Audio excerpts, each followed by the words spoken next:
the stock. In fact, I'll tell you something that somebody said to me in those days when I was with Radio Gambia.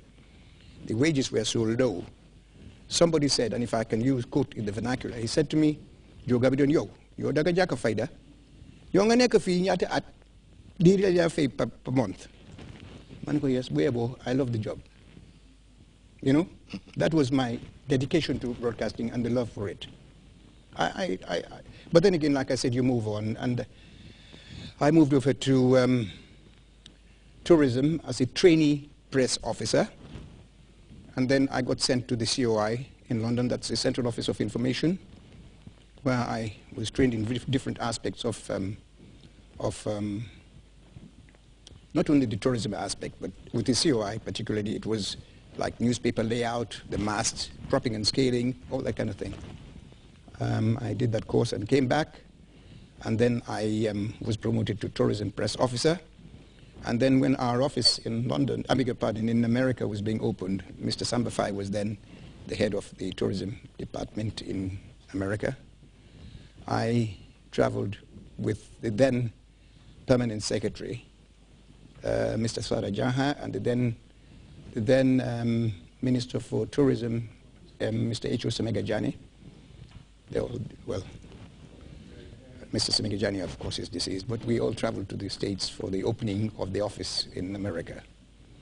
And then came back and I continued, and then I became assistant marketing manager because Mr. Sheikh Tijan Yang was then my boss. Well, he was immediately above me. And then in '89, the opportunity came for me to be sent to the UK to be the tourism attaché, information and tourism attaché. And it was as if I wore two hats. I was also sort of director of tourism. That also I enjoyed tremendously. Before you went to England to be attached at the embassy, High Commission in England, you also did programming for the Ministry of Tourism. Oh, yes, certainly. Tourism, yes. It's a good thing you brought that up, because I used to do programs in English called Tourism and You. But I thought, apart from that, as a support to that, which was usually translated, you do it in English and then it's translated into Wolof, Mandinka, including interviews and vox pop, the whole thing, the whole range. I also edited a small newsletter called the Jaliba. I named it the Jaliba. But then I thought, it's not reaching too many people. Broadcasting was a better media to reach out to people. Because like I said, we didn't have television in those days, so broadcasting was the main thing. People relied on it.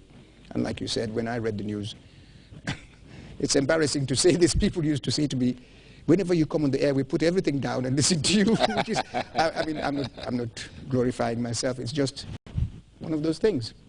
And I'm proud to be able to appreciate that, you know. And I mean, it's unfortunate I don't live here.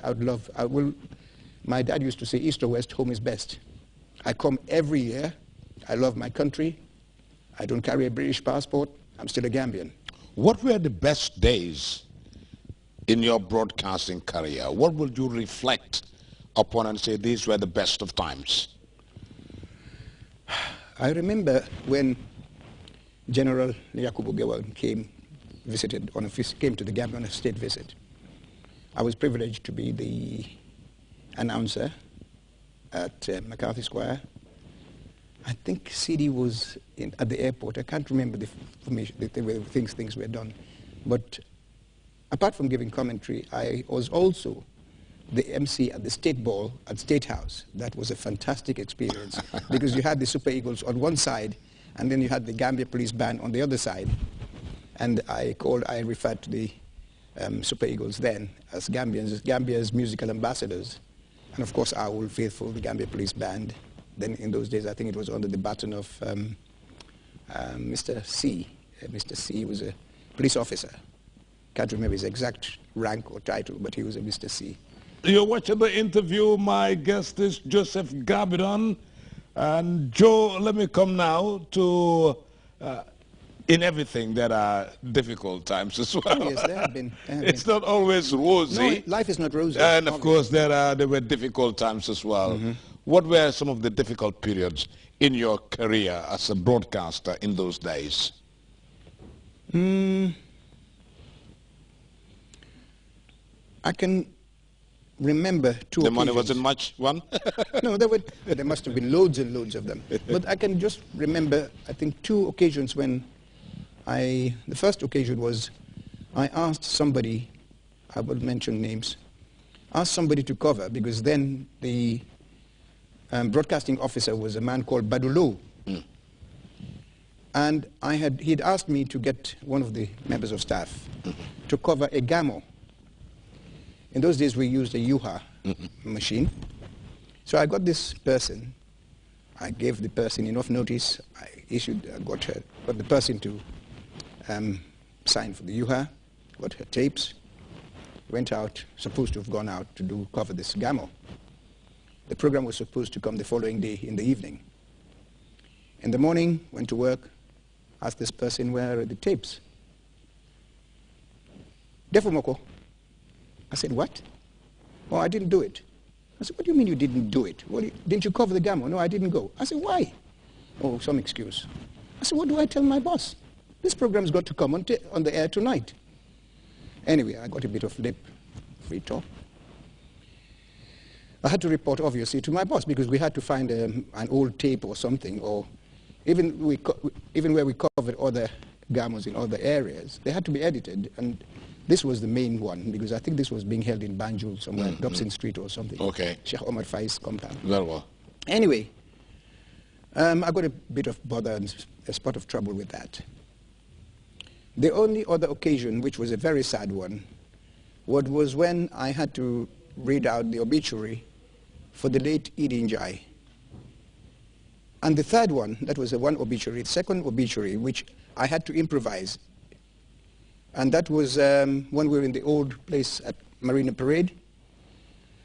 And the then Minister for Agriculture, Aman Kanyi, died he had gone to England on an official visit, and he passed away. And the news came, and we had to broadcast this. And tributes kept being sent into Radio Gambia, and I kept reading them out, and then it would be read in Wolof, and then in Mandinka, and all. That was the order it came in those days. And I thought to myself, well, everybody's paying tribute. What is Radio Gambia doing? What is our contribution? So I had to improvise, and I had to substitute words to a poem I'd learned, which I knew. And if I can just say it very quickly. I said, with proud thanksgiving, Gambia mourns for her dearly beloved son. Flesh of our flesh he was, spirit of our spirit, fallen in the cause of his mission. He shall grow not old, as we that are left grow old. Age shall not weary him, nor the years condemn. At the going down of the sun and in the morning, we will remember him. He mingles not with his laughing comrades again. He sits no more at familiar tables at home. He has no pleasure he has no share in our pleasures of the daytime. He sleeps beneath Gambia's soil. I said this has been Radio Gambia's contribution to the late Aman Kanyi MP. And when I closed the station, my then boss, Badulo, he used to live at Private Street, drove his car, came over to Radio Gambia to congratulate me. That's, it was sad. It was a sad occasion. Yes, yes, yes. That was Idi Njai. Actually, Badulo and is this Aman Kanyi or is Idi Njai? Idi Njai was the first obituary I read at mile 7. Yes, but the tribute you did was for Aman Kanyi. Yeah, that was at the old station where we opened 6 to 8:30. Okay, Aman Kanyi used to live at New Primate Street, just the junction of Boxbar, New Primate Street. I think so, yes. Very well, very well. Then, Joe, let's move to another facet of your career, and this is where the tourism thing came in. You were liaison officer at the High Commission in London. No, attaché. Attaché. Yeah. At the High Commission in London. How was it like moving from broadcasting to promotion? There were similarities. I must say there were similarities because I would attend tourism fairs, exhibitions, where our job or our role was to promote and market the Gambia. And there's no use sitting in London if you don't go out to meet the people, people who are involved in tourism abroad, in other countries, that is. So I used to attend the ITB in Berlin, Svenska Mässen in Sweden, of course, the world travel market, which is the second biggest, the ITB is the biggest, the